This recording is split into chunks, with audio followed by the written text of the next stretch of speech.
नमस्कार। बुलेटिन में आपका बहुत बहुत स्वागत है और मैं हूं आपके साथ दीपिका ओझा।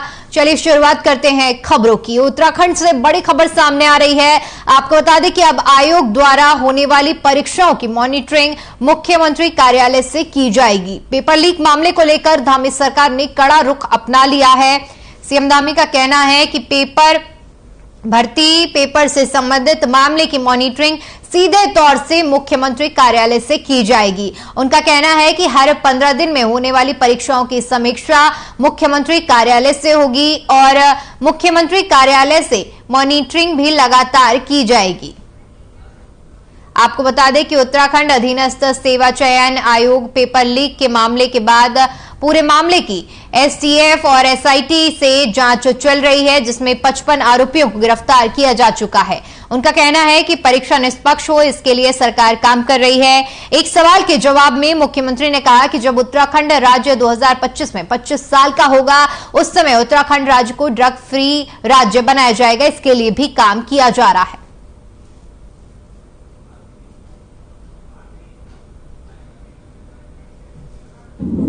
उसके लिए हमने तय किया है कि प्रत्येक 15 दिन पर 2 कार्यक्रम लगातार चलेंगे। एक तो जितनी भी प्रदेश के अंदर नियुक्तियां होनी है उसको मुख्यमंत्री कार्यालय मेरे स्तर से और हमारे सभी अधिकारियों के स्तर से उसकी लगातार मॉनिटरिंग की जाएगी। और साथ ही साथ जो हमने 2025 तक देवभूमि को ड्रग्स फ्री करने का जो लक्ष्य लिया है, संकल्प लिया है, उन दोनों ही अभियानों को लगातार गति देने का काम, लगातार उनकी समीक्षा का काम अनवरत रूप से चलेगा। सर, राहुल गांधी ने आज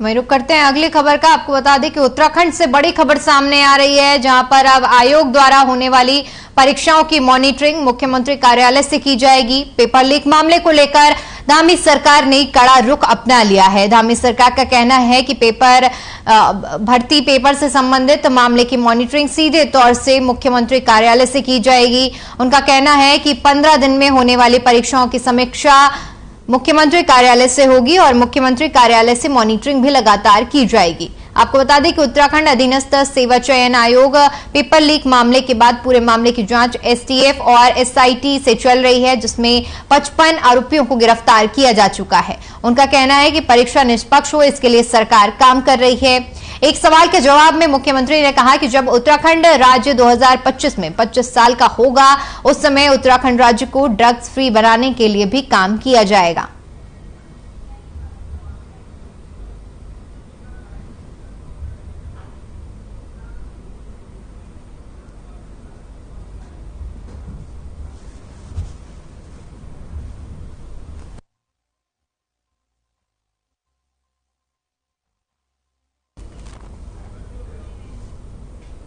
उधर पूर्व विधायक संगठन से जुड़े पदाधिकारियों ने उत्तराखंड प्रदेश से जुड़े कई अहम मुद्दों पर अपने 15 सूत्रीय सुझावों के साथ मुख्यमंत्री पुष्कर सिंह धामी से मुलाकात की। आपको बता दें कि सीएम से मुलाकात के बाद पूर्व विधायक संगठन ने प्रेस कॉन्फ्रेंस के जरिए तमाम समसामयिक मुद्दों पर चर्चा की और बातचीत साझा की। आपको बता दें कि पूर्व विधायक संगठन के अध्यक्ष लखीराम जोशी ने मीडिया से जानकारी साझा करते हुए कहा कि संगठन के मुहाने पर रिटायर होने के बाद दोबारा नियुक्त होने वाले अधिकारी निशाने पर हैं। इसके अलावा आउटसोर्स के माध्यम से हो रही भर्तियों पर भी प्रतिबंध लगाना चाहिए। उत्तराखंड में विस्थापन नीति के तहत लोगों को बसाया जाए। आग की जद में आने वाले लकड़ी के मकानों को आपदा नीति में शामिल किया जाए, ताकि जमीनी तौर पर प्रभावितों को मदद मिल सके। पूर्व विधायक संगठन ने राज्य सरकार को हिमाचल प्रदेश की तर्ज पर उत्तराखंड में भी भू कानून लागू करने का सुझाव दिया है। इसके अलावा प्रदेश में जनसंख्या नियंत्रण पर सरकार ठोस रणनीति, मूल निवास अनिवार्य रूप से लागू करने, पलायन पर ठोस रणनीति बनाने, पर्यटन और उद्यान पर ठोस नीति, भर्ती में आरक्षण की व्यवस्था का सुनिश्चितकरण जैसे मुद्दों की पैरवी की है।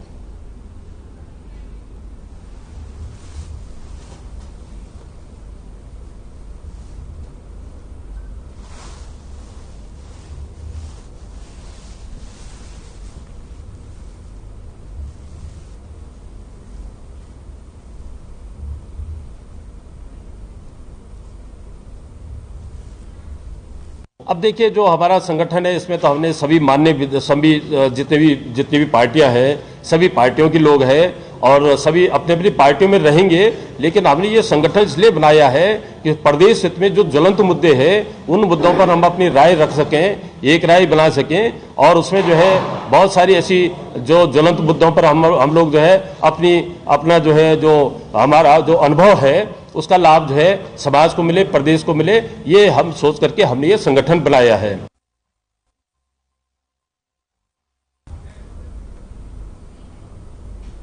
देहरादून से बड़ी खबर सामने आ रही है। आपको बता दें कि मौसम विभाग ने येलो अलर्ट जारी किया है। भारी बारिश और बर्फबारी के चलते अलर्ट जारी किया गया है। अधिकारियों को अलर्ट रहने के निर्देश दिए गए हैं। कई जिलों में बारिश के साथ ओलावृष्टि की संभावना भी जताई गई है। साथ ही साथ आकाशीय बिजली गिरने की संभावना भी जताई गई है।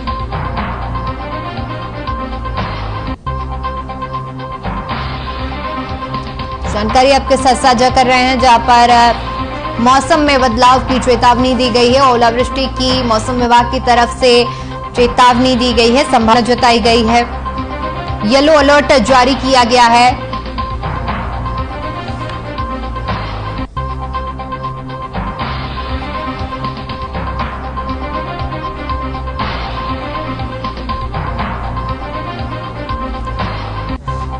तो मौसम में बदलाव के चलते मौसम विभाग की तरफ से येलो अलर्ट जारी किया गया है। कई जिलों में ओलावृष्टि की संभावना भी जताई जा रही है। साथ ही साथ आकाशीय बिजली गिरने की संभावना भी जताई जा रही है।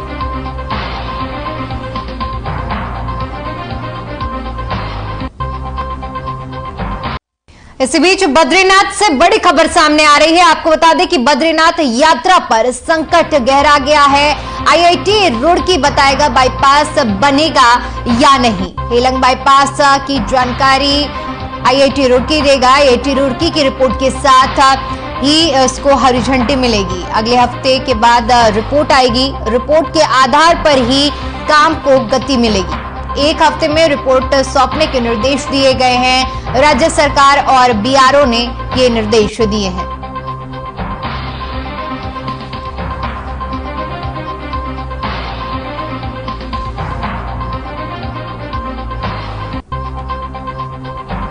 रिपोर्ट के आधार पर ही काम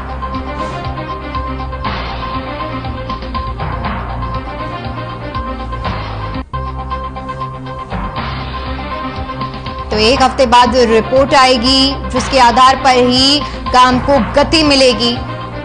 एक हफ्ते में रिपोर्ट सौंपने के निर्देश दिए गए हैं। राज्य सरकार और बीआरओ की तरफ से निर्देश दिए गए हैं। तो आईआईटी रुड़की की रिपोर्ट आने के बाद ही ये साफ होगा और काम को गति मिलेगी। रिपोर्ट के आधार पर एक हफ्ते के अंदर रिपोर्ट सौंपने के निर्देश दिए हैं राज्य सरकार और बीआरओ की तरफ से।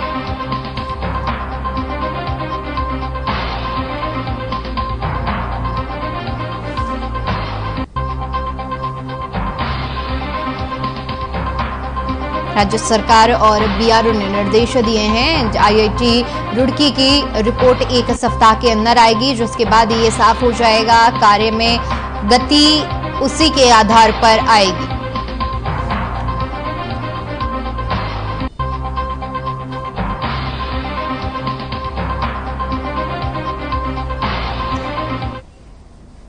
उधर उत्तराखंड शिक्षा विभाग में डीएलएड प्रशिक्षु शिक्षक विवाद के कारण शिक्षकों के रिक्त पदों को अभी तक भरा नहीं गया है। दरअसल बेसिक शिक्षा भर्ती में NIOS से डीएलएड प्रशिक्षण प्राप्त शिक्षकों ने शिक्षा विभाग में बेसिक शिक्षा भर्ती में खुद को सम्मिलित किए जाने को लेकर हाईकोर्ट में याचिका दायर की थी, जिसमें हाईकोर्ट ने डीएलएड प्रशिक्षु शिक्षकों को राहत देते हुए सिंगल बेंच और डबल बेंच ने आदेश दिया था कि शिक्षकों को भर्ती में सम्मिलित किया जाए। हाईकोर्ट के इस फैसले पर राज्य सरकार ने न्याय विभाग से विधिक राय मांगी थी, जिसके लिए न्याय विभाग ने नियुक्तियों में डीएलएड प्रशिक्षण परीक्षु शिक्षकों को सम्मिलित किए जाने पर सहमति जताई थी। लेकिन उच्च न्यायालय के फैसले के विरोध में डीएलएड और टीईटी अभ्यर्थियों ने सुप्रीम कोर्ट में याचिका दायर की, जिस पर सुनवाई करते हुए सुप्रीम कोर्ट ने हाई कोर्ट के फैसले को स्टे कर दिया और यही कारण है कि शिक्षा विभाग शिक्षकों की भर्ती नहीं कर पा रहा है, जबकि मामला सुप्रीम कोर्ट में होने के कारण नई भर्तियां भी नहीं की जा रही हैं। शिक्षक महानिदेशक बंशीधर तिवारी का कहना है कि राज्य सरकार को हाई कोर्ट सुप्रीम कोर्ट के फैसले का इंतजार है।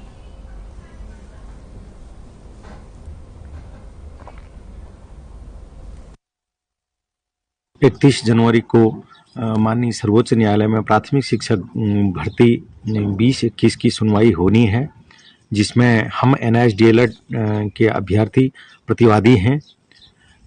हमारे लोगों द्वारा भी अपना पक्ष माननीय सर्वोच्च न्यायालय में मजबूती के साथ रखा जाएगा और संपूर्ण देश में NIS DLED मान्य था और मान्य रहेगा।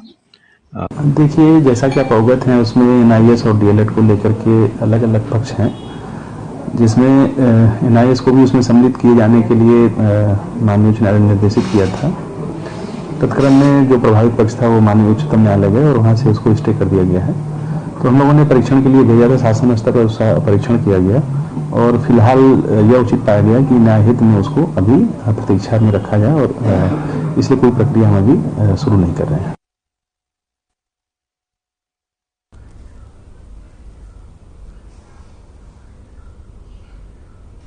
उधर बागेश्वर धाम और उसकी महाराजा धीरेन्द्र शास्त्री इन दिनों सुर्खियों में छाए हुए हैं और हर जगह उनके दिव्य दरबार की चर्चा हो रही है। धीरेन्द्र शास्त्री ने भारत को हिंदू राष्ट्र बनाने की बात कही, जिसे लेकर अब साधु संत और हिंदूवादी लोग धीरेन्द्र शास्त्री के समर्थन में आ गए हैं और बयान का समर्थन कर रहे हैं। हरिद्वार में अखिल भारतीय अखाड़ा परिषद के अध्यक्ष महंत रविंद्र पुरी ने धीरेन्द्र शास्त्री के बयान का समर्थन करते हुए कहा कि भारत को हिंदू राष्ट्र बनाना बहुत जरूरी है, क्योंकि भारत राम और कृष्ण का देश है। संत महात्मा कई सालों से भारत को हिंदू राष्ट्र बनाने में लगे हुए हैं, मगर जब तक सरकार नहीं चाहेगी तब तक भारत हिंदू राष्ट्र नहीं बन सकता है और जब भारत हिंदू राष्ट्र बनेगा तो वह क्षण हमारे लिए गौरव का होगा। वहीं धीरेन्द्र शास्त्री का विरोध करने वाले लोग का कहना है कि धीरेन्द्र शास्त्री विद्वान पंडित हैं और हनुमान जी की कृपा उनके ऊपर है, उनके विवादों के घेरे में उन्हें डालना उचित नहीं है। तो वहीं निरंजनी अखाड़ा के महामंडलेश्वर ललितानंद गिरी का कहना है कि साधु संत ही नहीं, पूरी जनता धीरेन्द्र शास्त्री के साथ है।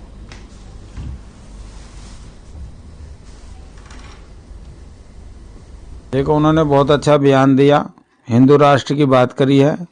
जो भी संत या कोई भी भारत का नागरिक अगर हिंदू राष्ट्र की बात करता है तो पूरा संत समाज नहीं, पूरी भारत की जनता उसके साथ है, क्योंकि भारत एक ऐसा पूरी दुनिया में है जहाँ हिंदुओं की सबसे ज्यादा वो है। जरूरत पे रोज बैठेंगे होती है, हिंदू राष्ट्र की बात होती है, हमेशा करते हैं, हर मंचों पे बात होती है। सभी हिंदू राष्ट्र होना चाहिए, सबके दिल में है हिंदू राष्ट्र होना चाहिए। प्रधानमंत्री से तो हमेशा हमारे संत महात्मा मांग करते हैं कि हिंदू राष्ट्र हो, ये हिंदू राष्ट्र के ऊपर काम हो।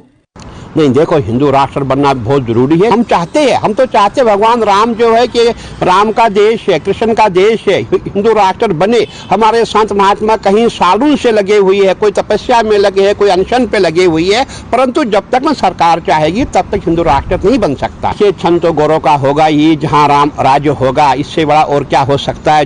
जिसको हम मानते हैं, जिसको हम चाहते हैं भगवान राम को, उसी का जब राज्य होगा तो इससे बड़ा और क्या हो सकता।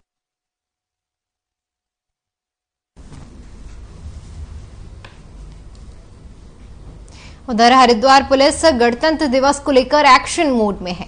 सुरक्षा के मद्देनजर लगातार बम स्क्वाड, डॉग स्क्वाड, ATS और पुलिस टीमें हर की पौड़ी बस स्टैंड और रेलवे स्टेशन समेत तमाम भीड़भाड़ वाली जगहों पर चेकिंग अभियान चला रहे हैं। साथ ही पश्चिमी उत्तर प्रदेश से सटे सभी बॉर्डर पर भी पुलिस टीमें वाहनों की तलाशी ले रही हैं।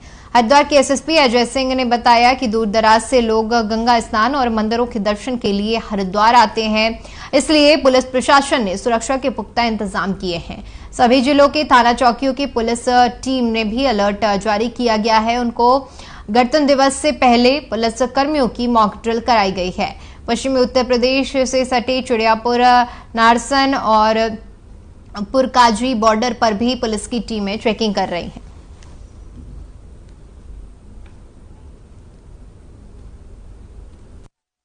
प्राइम इंपॉर्टेंस की ये जगह है, इसलिए यहाँ पर ज़्यादा विशेष सतर्कता को देखते हुए लगातार हमारे जो डॉग स्क्वाड है, हमें एटीएस की टीम भी हमारी राउंड द क्लॉक लगी हुई है।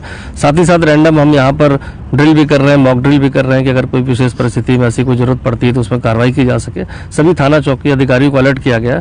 रात्रि में भी देर रात तक चेकिंग आकस्मिक रूप से वाहनों की जा रही है। साथ साथ होटल लॉज में भी जो लोग रुके हैं, अगर उनके पास आईडी नहीं तो उनको वेरीफाई किया जा रहा है और लोकल इंटेलिजेंस यूनिट को भी इसमें लगाया गया है। तो मुझे लगता है आने वाले 26 जनवरी में डेली ये कार्रवाई गतिमान है।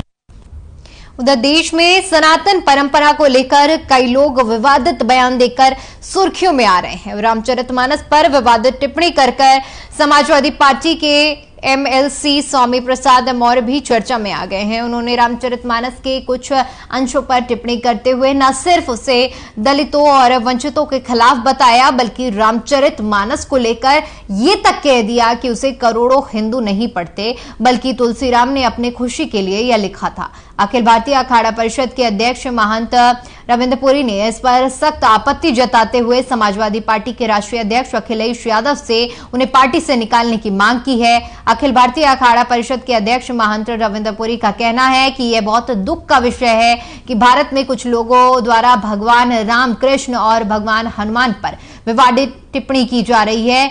इसमें वो लोग पॉपुलर होना चाहते हैं और वोट बैंक की राजनीति एक कारण है, इसलिए ये काम कर रहे हैं।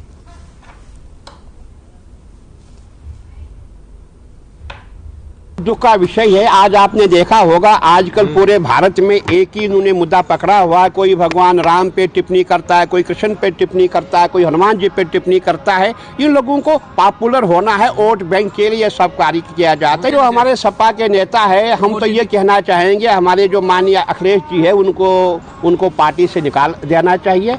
मौर्य जी ने जो बयान दिया है ये उचित बयान नहीं है। इससे क्या होगा, देश में जो है हम आपस में विरोध पैदा हो जाएगा, हम लोग एक दूसरे के खून के प्यासे हो जाएंगे। ये उचित नहीं है। मेरा ये कहना है कि हमारे माननीय अखिलेश जी को जो है ऐसे नेता को पार्टी में नहीं रखना चाहिए, उनको पार्टी से बहिष्कृत करना चाहिए।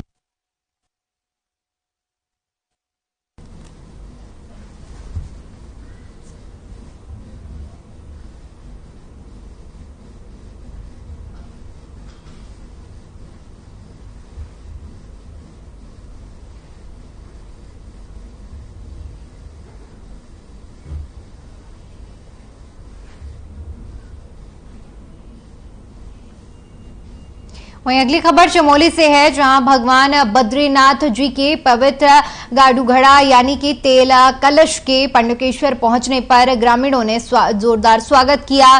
बद्रीनाथ मंदिर के हकूकदारी कमदी थोक के गोविंद पनवार और मोहन पनवार ने बताया कि इस साल उन्होंने आवास पर गाडू घड़ा का स्वागत किया। सुबह गाडू घड़ा पूजन के बाद भोग प्रसाद अर्पित किया गया, जिसके बाद पवित्र गाडू घड़ा नरेंद्र नगर टिहरी राज दरबार के लिए रवाना हो गया, जहां बसंत पंचमी के दिन भगवान बद्रेश्वर के कपाट खुलने की तिथि तय होगी। बद्रीनाथ केदारनाथ मंदिर समिति के उपाध्यक्ष किशोर पवार ने बताया कि पूर्व परंपरा अनुसार योगा बद्री मंदिर में भगवान उद्धव जी, कुबेर जी गाडू घड़ा पूजन और भोग अर्पित किया गया। उन्होंने बताया कि गाडू घड़ा कल बसंत पंचमी को टिहरी राज दरबार में पहुंचेगा, जिसके बाद भगवान बद्रेश्वर जी के कपाट खुलने की तिथि घोषित की जाएगी।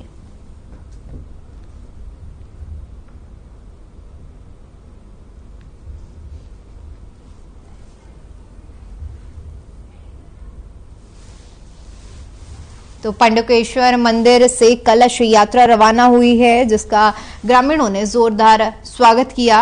बता दें कि बसंत पंचमी के दिन कपाट खुलने की तारीखों का ऐलान भी किया जाएगा। तस्वीरें हम आपको दिखा रहे हैं, जहां पर जो श्रद्धालु हैं उनमें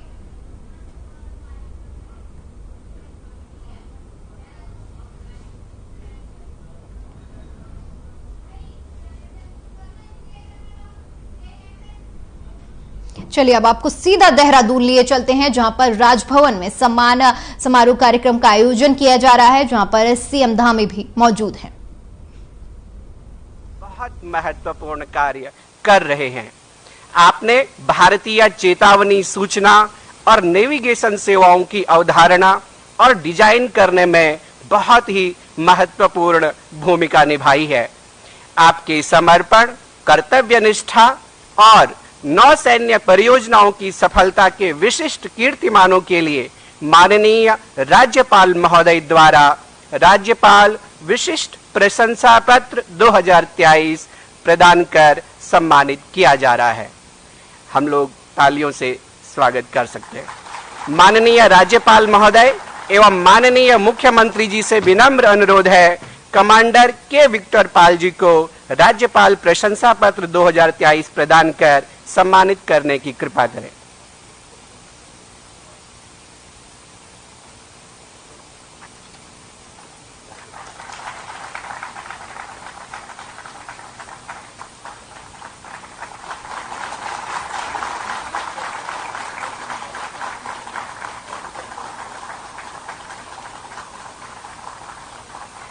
धन्यवाद माननीय महोदय। इस क्रम में द्वितीय क्रम पर श्री आर.जे. कुशवाहा जी से विनम्र अनुरोध है कि आप राज्यपाल प्रशंसा पत्र 2023 प्राप्त करने हेतु मंच पर पधारें और माननीय राज्यपाल महोदय से सम्मान प्राप्त करेंगे। राष्ट्रीय जल सर्वेक्षण कार्यालय देहरादून में कार्यरत श्री आर.जे. कुशवाहा प्रधान सिविल जल सर्वेक्षण अधिकारी के रूप में कार्यरत हैं। आपने सैन्य आवश्यकताओं की पूर्ति और वाणिज्य और व्यापारिक गतिविधियों के संचालन के लिए विशिष्ट चार्ट निर्मित किए हैं, जो नौसेना युद्ध कॉलेज, रक्षा सेवा स्टाफ कॉलेज, समुद्री युद्ध केंद्रों, अन्य प्रशिक्षण संस्थानों में रणनीतिक अध्ययन और परिचालन योजनाओं के लिए उपयोग में लाए जाते हैं। आपकी कर्तव्य निष्ठा के प्रति प्रतिबद्धता, समर्पण, पेशेवर कौशल के लिए माननीय राज्यपाल महोदय एवं माननीय मुख्यमंत्री जी से विनम्र अनुरोध है कि श्री आर.जे. कुशवाहा जी को राज्यपाल प्रशंसा पत्र 2023 प्रदान कर सम्मानित करने की कृपा करें। श्री आर.जे. कुशवाहा।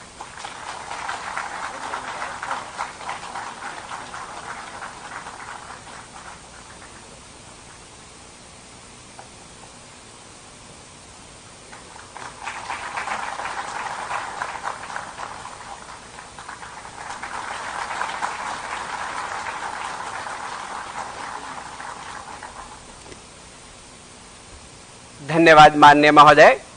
इसके अगले क्रम में श्री संजीत कुमार जी, आपसे विनम्र आग्रह है कि आप राज्यपाल प्रशंसा पत्र 2023 प्राप्त करने हेतु मंच पर पधारें। श्री संजीत कुमार राष्ट्रीय हाइड्रोग्राफिक कार्यालय में नाविक अधिकारी हैं, जो कार्यकारी शाखा में मास्टर चीफ होने के नाते नाविक की विविध प्रकृति की विशिष्ट जिम्मेवारियों को निभाते हैं। आपके नेतृत्व में पिछले 3 वर्षों में अनेक महत्वपूर्ण और उत्कृष्ट कार्य किए गए हैं। आपकी नेतृत्व दक्षता, कुशलता, कार्य संचालन की क्षमता। चलिए, फिलहाल के लिए इस बुलेटिन में इतना ही। देश और दुनिया की तमाम बड़ी खबरों के लिए बने रहिए हमारे साथ। नमस्कार।